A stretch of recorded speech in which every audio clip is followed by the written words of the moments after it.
School জীবনে বইয়ের পাতায় বড় বড় করে লেখা চেরাপুঞ্জি বিশ্বের সবচেয়ে বেশি বৃষ্টিপাতযুক্ত অঞ্চল। খাসি পাহাড়ের দক্ষিণ প্রান্তে একটা ছোট পাহাড়ি গ্রাম হলো চেরাপুঞ্জি।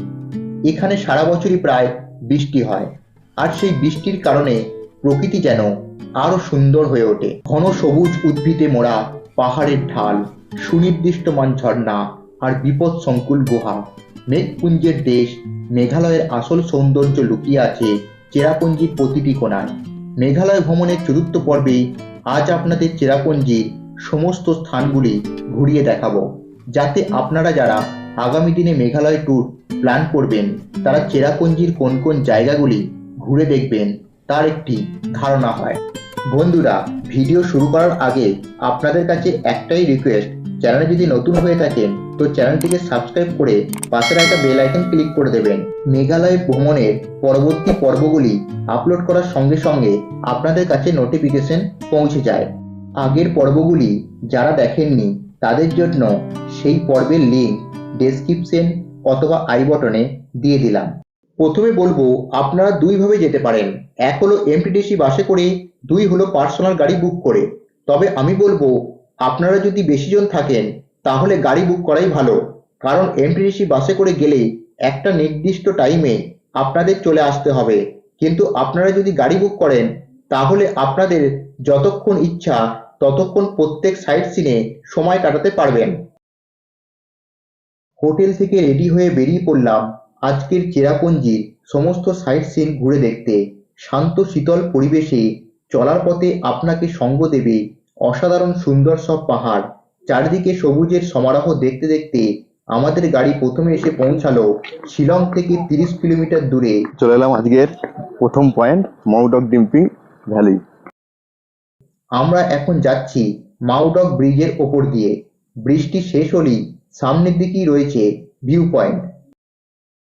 ভালো করে লক্ষ্য করলে দেখতে পাবেন দুই দিক থেকে পাহাড় এসে এক জায়গায় মিলিত হয়েছে।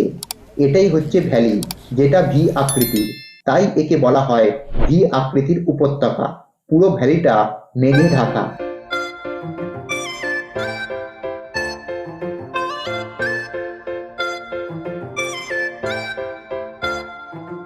চলুন এখান থেকে বেরিয়ে পড়ি পরবর্তী জায়গায়। মাউডক ভিউ পয়েন্ট থেকে একটু এসেই পড়ল আজকের দ্বিতীয় ভিউ পয়েন্ট। এই হচ্ছে এন্ট্রি গেট।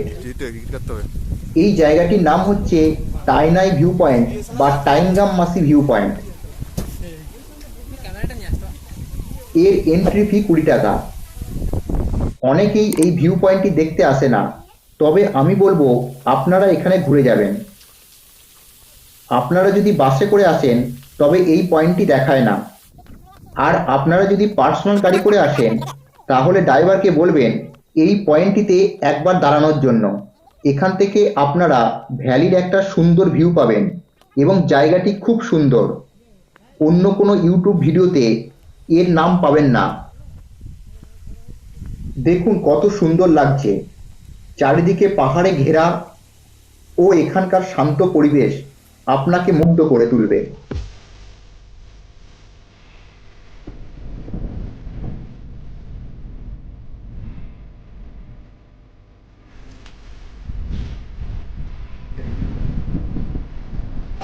এখানে কিছুক্ষণ ঘোরার পর বেরিয়ে পড়লাম পরবর্তী গন্তব্যে। চলে এলাম নেক্সট পয়েন্টে। এটি হলো ওয়াকাবা ফলসের এন্ট্রি পয়েন্ট। এই ফলসের অনেকগুলি এন্ট্রি পয়েন্ট রয়েছে, তার মধ্যে এটি হলো একটি। এই ফলসের টিকিট মূল্য হচ্ছে 20 টাকা। কি অসাধারণ লাগছে! এটা হচ্ছে ওয়াকাওয়া ফলস।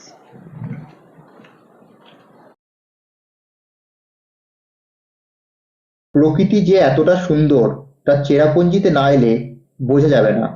এখানে আপনারা এলে আপনাদের মন পুরো ভরে যাবে।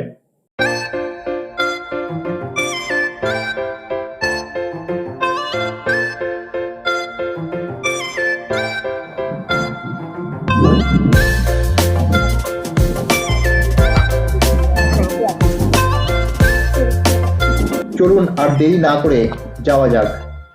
রাস্তায় যেতে যেতে আপনাদের কয়েকটা কথা বলে রাখি, আপনারা চাইলে চেরাপুঞ্জিতেও স্টে করতে পারেন। এখানে অনেক হোটেল পেয়ে যাবেন। তবে আমরা 3 দিন শিলংয়েই ছিলাম। যে গাড়ি আমরা ভাড়া করেছিলাম তার ফোন নাম্বার ডেসক্রিপশন বক্সে দিয়ে দিলাম। ইনি খুব কম খরচেই আমাদের সমস্ত জায়গা ঘুরিয়ে দেখিয়েছিলেন। আপনারা চাইলে বুক করতে পারেন। এখন চলে এলাম নহকালিকা ফলস। এখানে পার হেড 50 টাকা করে টিকিট। এই চেরাপুঞ্জির মেন আকর্ষণ নহকালিকা ফলস। সত্যি বলতে ঝর্ণার সৌন্দর্য যে এত মনমুগ্ধকর হতে পারে তা এই নহকালিকাতে এলেই বোঝা যাবে।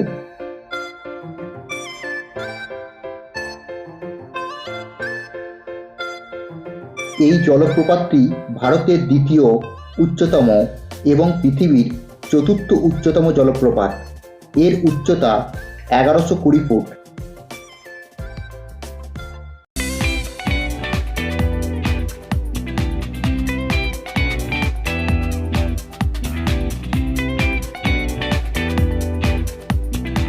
এখানে কিছুক্ষণ সময় কাটিয়ে বেরিয়ে পড়লাম পরবর্তী পয়েন্ট মাউস মাই কেভের উদ্দেশ্যে।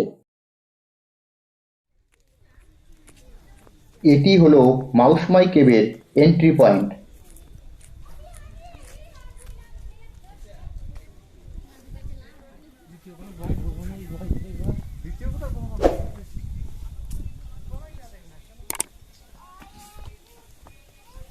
এখানকার টিকিট মূল্য বড়দের 30 টাকা পার পার্সন ও ছোটদের 10 টাকা। এন্ট্রি করার পর আপনাদের সিঁড়ি বয়ে অনেকটা ওপরে উঠতে হবে। এটি হলো মাউস মাই কেভের 150 মিটার দীর্ঘ গুহার ভেতরটা। চুনাপাথরের তৈরি এবং খুবই রোমাঞ্চকর।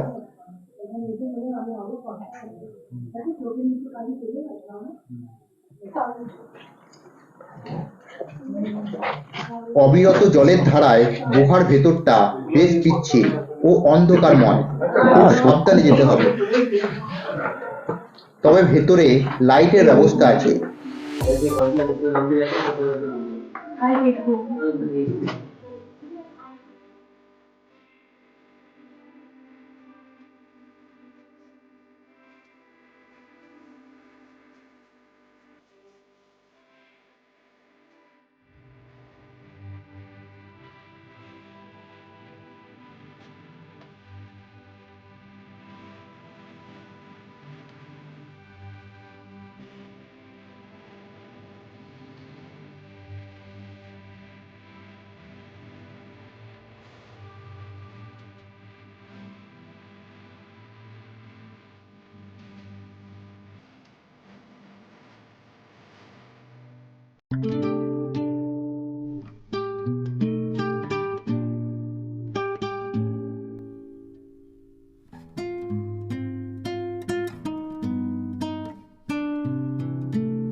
এখানে বলে রাখি, আপনাদের সঙ্গে যদি বাচ্চা বা বয়স্ক কেউ থাকে তাহলে এখানে না আসাই ভালো।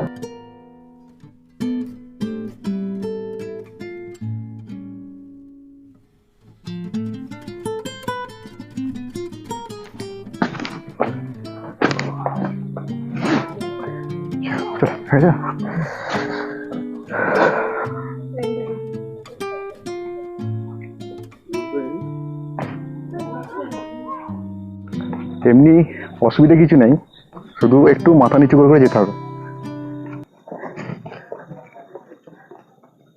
লাইট দেওয়া আছে ভেতরে, কোনো অসুবিধা নেই। এর আশেপাশে অনেকগুলো গুহা রয়েছে।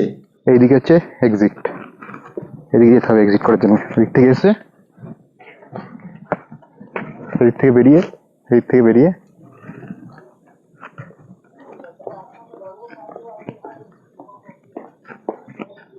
এটা হচ্ছে এক্সিট। ওইদিকে ঢুকে আমাদের এদিকে বেরোতে হবে।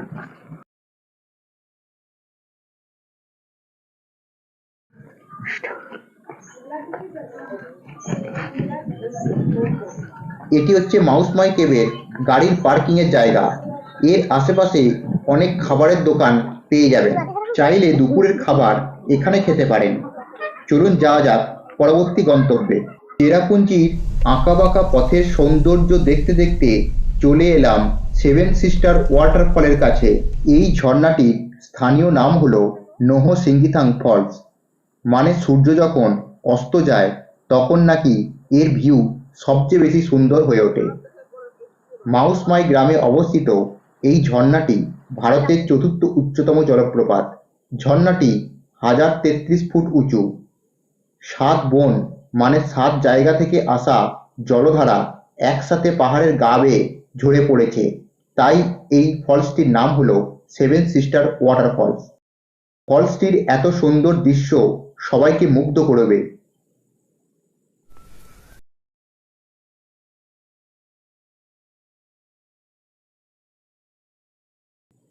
এটি হচ্ছে ভিউ পয়েন্ট। এখানে কোনো এন্ট্রি ফি নেই। বর্ষাকালে এর সৌন্দর্য আরো মনোরম হয়ে ওঠে। এই ভিউ পয়েন্ট থেকে দূরে তাকালে দেখা যায় বাংলাদেশ। এর আশেপাশে অনেক খাবারের দোকানও পেয়ে যাবেন, তবে এখানে রেট অনেকটাই বেশি।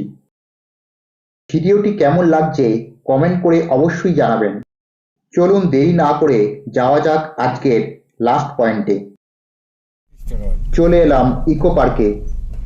এটি হলো ইকো পার্কের এন্ট্রি গেট। এটি হলো গাড়ি পার্কিং এর জায়গা। আপনারা যদি গাড়ি করে আসেন তো আপনাদের গাড়িকে এখানেই পার্কিং করতে হবে। ওই যে সামনে দেখতে পাচ্ছেন ওটি হলো পার্কের এন্ট্রি গেট। চলুন যাওয়া যাক।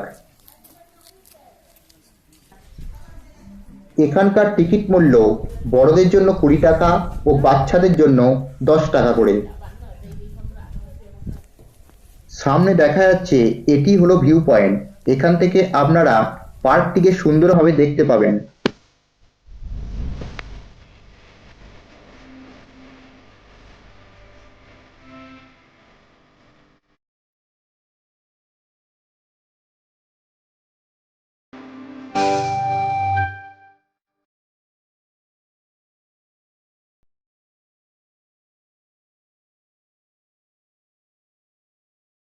ইকো পার্কের ভেতরটা খুব সুন্দর।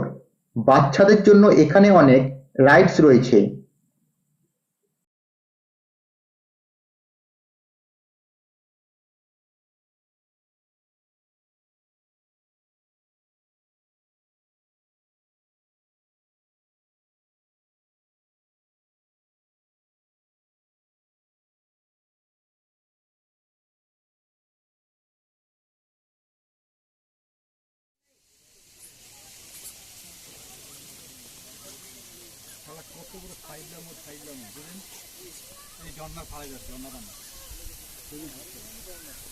দেখুন নিচেটা কতটা গভীর।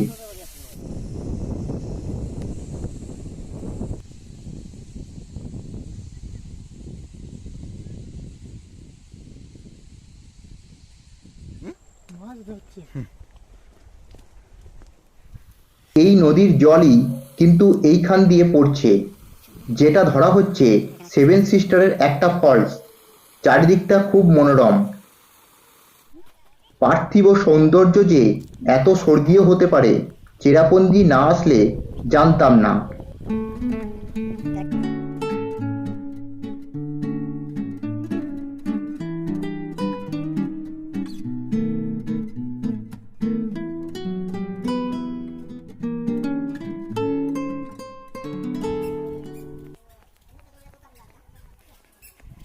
পাহাড়ি আঁকাবাঁকা পথে চলতে চলতে একটা কথাই মনে হচ্ছে, জীবন বুঝি সার্থক হলো প্রকৃতির এই মনোরম দৃশ্যে। শেষ আজকের চেরাপুঞ্জি ভ্রমণ। ভিডিও ভালো লেগে থাকলে লাইক, শেয়ার ও সাবস্ক্রাইব করার অনুরোধ রইল। আবার দেখা হচ্ছে পরবর্তী পর্বে। ভালো থাকবেন, সুস্থ থাকবেন।